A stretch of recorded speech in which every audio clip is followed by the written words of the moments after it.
Pemerintah Provinsi Jakarta akan menggratiskan moda transportasi publik di Jakarta untuk kaum perempuan saat Hari Kartini 21 April nanti.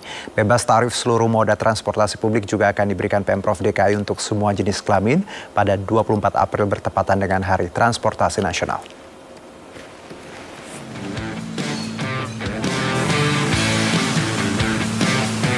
Kabar gembira bagi Anda warga Jakarta dan sekitarnya yang berjenis kelamin perempuan. Pada peringatan Hari Kartini 21 April esok, semua kaum hawa akan bebas menumpangi moda transportasi publik di Jakarta secara gratis alias tanpa dipungut tarif. Selain bus Transjakarta, transportasi publik yang bisa ditumpangi wanita secara gratis adalah MRT dan LRT. Sementara pada Hari Transportasi Nasional 24 April mendatang, Pemprov juga akan kembali menggratiskan moda transportasi massal sekaligus peluncuran trayek baru Trans Jabodetabek rute Blok M Alam Sutra Tangerang. Kami akan menggratiskan seluruh trayek, termasuk MRT, LRT, Transjakarta, bagi siapapun mau laki mau perempuan gratis. Pramono meminta para penumpang agar tertib saat menumpangi moda transportasi publik, baik selama di halte atau stasiun hingga ke dalam rangkaian. Dari Jakarta, Rani Sanjaya, iNews melaporkan. Pemirsa, tim negosiator Indonesia bertemu dengan sejumlah kementerian Amerika Serikat untuk membahas soal tarif impor baru Presiden Trump. Menko Perekonomian Erlangga Hartarto bertemu dengan United States Trade Representative US T.R. Jamieson Greer. Dalam pertemuan keduanya menghasilkan kesepakatan yang rencananya akan dicapai dalam 60 hari ke depan. Selain bertemu dengan USTR, Erlangga juga bertemu dengan Menteri Perdagangan Amerika Serikat Howard Lutnick.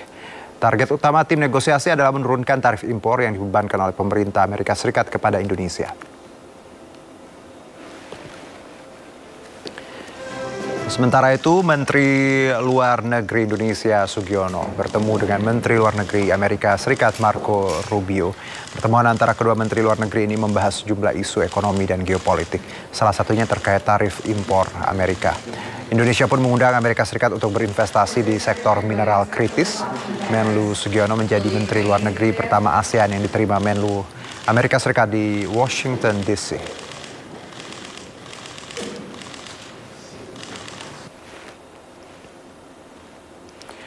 Ya, upaya diplomasi dan negosiasi terhadap kebijakan tarif impor Amerika Serikat menemui titik terang. Menko Perekonomian Erlangga Hartarto menyatakan pemerintah Amerika Serikat bersedia untuk melakukan negosiasi dan akan diputus dalam jangka waktu 60 hari.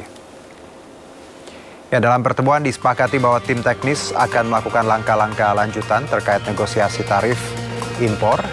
Salah satu poin perjanjian adalah kesepakatan untuk tambahan pembelian energi dari Amerika Serikat seperti gas alam, cair atau LPG, minyak mentah juga bahan bakar minyak. Erlangga menambahkan salah satu kendala yang ditemui pembeli di Amerika Serikat meminta pengusaha Indonesia untuk berbagi selisih kenaikan tarif impor. Akibatnya penerapan tarif impor Amerika Serikat adalah biaya ekspor yang tinggi.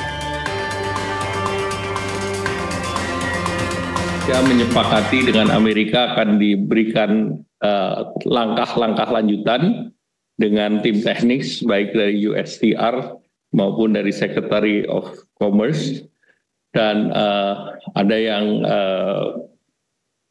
menarik bahwa Indonesia dan Amerika Serikat bersepakat untuk menyelesaikan perundingan ini dalam waktu 60 hari dan sudah disepakati kerangka ataupun framework acuannya, dan formatnya pun sudah disepakati, yaitu format dari framework perjanjian tersebut, dan scopingnya termasuk kemitraan perdagangan investasi, kemitraan dari mineral penting, dan juga terkait dengan reliabilitas daripada koridor rantai pasok yang mempunyai resiliensi tinggi.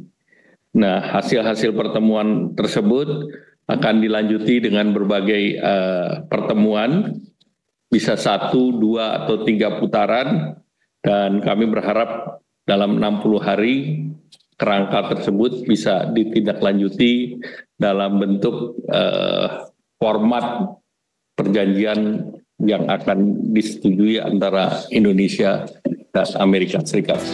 Kita ke informasi lainnya, pemirsa. Media sosial dihebohkan dengan aksi premanisme juru parkir liar di Kota Bandung yang mematok tarif parkir Rp200.000 ke pengendara mobil. Dalam aksinya pelaku bahkan mengancam akan merusak kendaraan korban. Emang ya parkir gitu? Ayo 200.000 sok. Parkir naon 200.000? Ini daerah orang kan tong sok loba ngatur ieu, mana asup ka daerah orang. Ya bisa gitu lah Kak, kayak peraturan naon oge atuh. Justru itu peraturan teu urang kan. Inilah aksi premanisme seorang lelaki diduga juru parkir liar yang meminta biaya parkir kendaraan sebesar Rp200.000. Dengan nada lantang, sang juru parkir liar menuding kendaraan tersebut parkir di wilayahnya dan harus mengikuti aturan yang ia terapkan. Bahkan ia mengancam akan membuat mobil sang perekam lecet jika menolak permintaannya. Orang bertanggung jawabnya mau mobil mana lecetnya. Baik. Mendapati laporan tersebut, Wali Kota Bandung melalui PLT Kepala Dinas Perhubungan Kota Bandung, Asep Koswara, meminta pelaku segera diamankan.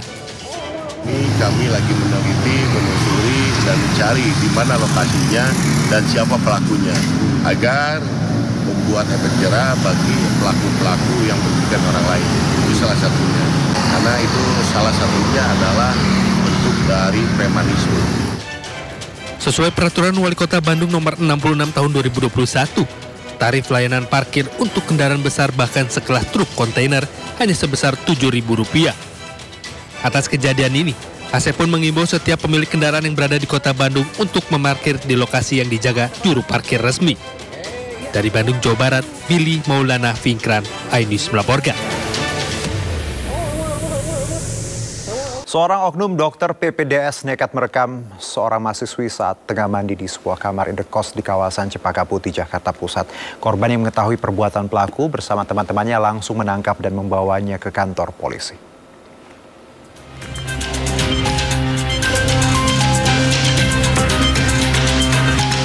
Pria berinisial MA yang berprofesi dokter ini harus berurusan dengan polisi karena perbuatan mesumnya mengintip seorang mahasiswi. Selain itu, pelaku juga nekat merekam setiap adegan korban saat di kamar mandi. Korban merupakan mahasiswi yang tinggal di salah satu kamar kos. Korban yang tengah mandi panik melihat adanya kamera ponsel di balik ventilasi. Bersama sejumlah rekannya, korban yang meyakini jika pelaku perekaman adalah MA langsung mengamankan pelaku, kemudian menyerahkannya ke Polres Metro Jakarta Pusat. Kronologisnya pada saat korban mandi, pada saat itu melihat ventilasi udara, ada terlihat kamera, sehingga pada saat itu korban langsung berupaya untuk mengetahui siapa pelakunya. Ternyata diketahui pelakunya adalah inisial MA.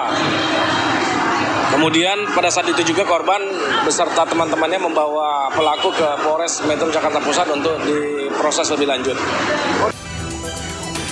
Akibat perbuatannya, tersangka terancam hukuman 12 tahun penjara, dijerat pasal 29 tentang pornografi.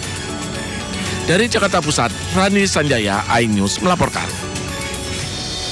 Sementara itu, polisi telah menerima laporan dugaan pelecehan seksual dokter IGD di sebuah rumah sakit di Kota Malang, Jawa Timur. Dalam waktu dekat, polisi akan memanggil para saksi termasuk terduga pelaku, dokter berinisial AYP.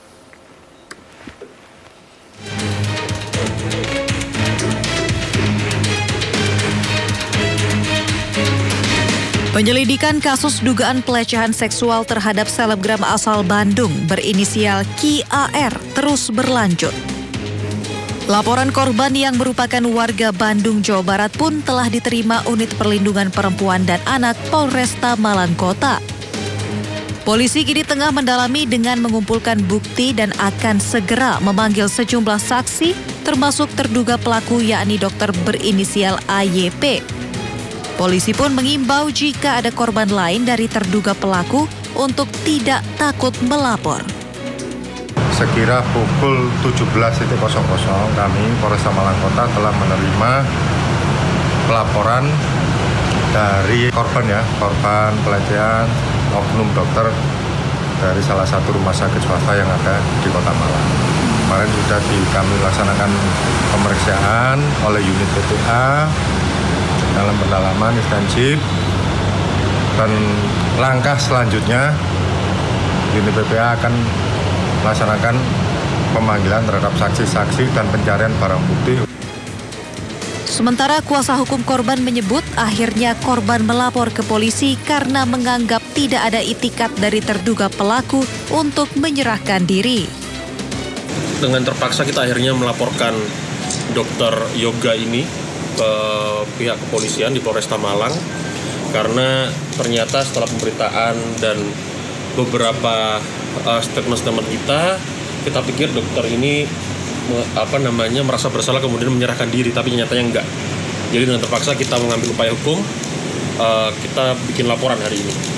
Kita laporan mengenai undang-undang kekerasan seksual ya, mengenai kekerasan seksual yang terjadi, pelecehan seksual yang terjadi, yang terjadi pada klien kami pada tahun 2022 kemarin. Sebelumnya viral di media sosial unggahan dari akun Instagram korban yang menceritakan pelecehan seksual oleh dokter IGD di Rumah Sakit Persada Malang pada September 2022. Korban baru berani bercerita setelah sejumlah kasus serupa muncul di media. Dari Malang, Jawa Timur, Denny Irwansyah, iNews melaporkan.